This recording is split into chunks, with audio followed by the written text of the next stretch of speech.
had a rogue DCI boss called George Kinoti.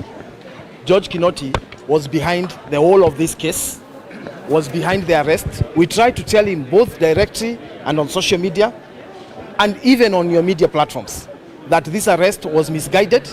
This arrest was not driven by evidence but by emotion and by a rush of wanting to be on the headlines and to control a story that never existed. Today the court has affirmed what we have said, that for the last 6 years George Kinoti put an innocent person on the dock, knowing very well there was no evidence that put Jackie on the scene, that put Jackie on concealing any evidence, and the court has confirmed all that today.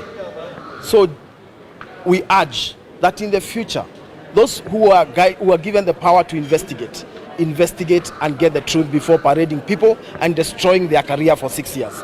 But for Jackie, she's now a phoenix. We wish her well as she rises above the ashes, and we will hold her hand so that she recovers and comes back to life.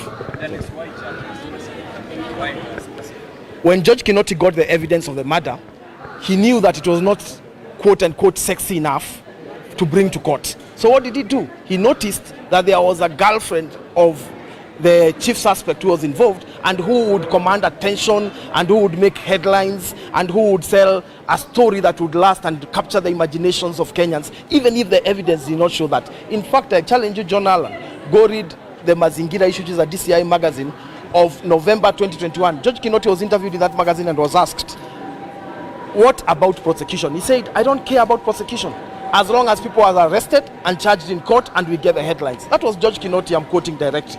So this was George Kinoti in his element. He just chose to go for a person who would attract headlines and got a person whose career was rising, had just become a news anchor, and was a good bait to bring to court so that he would have headlines. How will we reverse, even for you as journalists, how will we reverse 6 years of negative headlines? In fact, the first year after the arrest, there were 14 headlines placing Jackie as a murderer.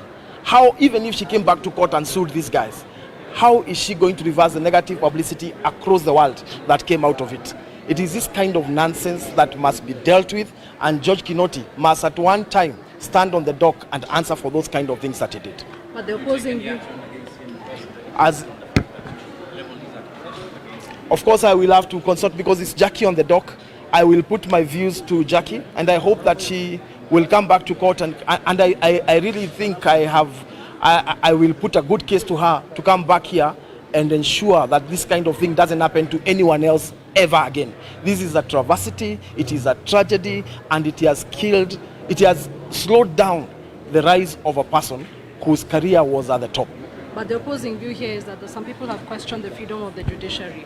Considering that all that has come into the public sphere, do you think that this case was truly free and fair to those who critique and say that this case was actually compromised in one way or another? I notice your invite to me to get into the exchange of the executive, the judiciary, and the legislature. I decline.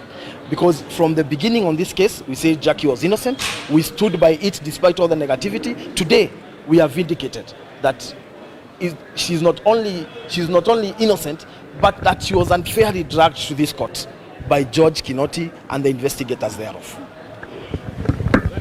Thank you very much.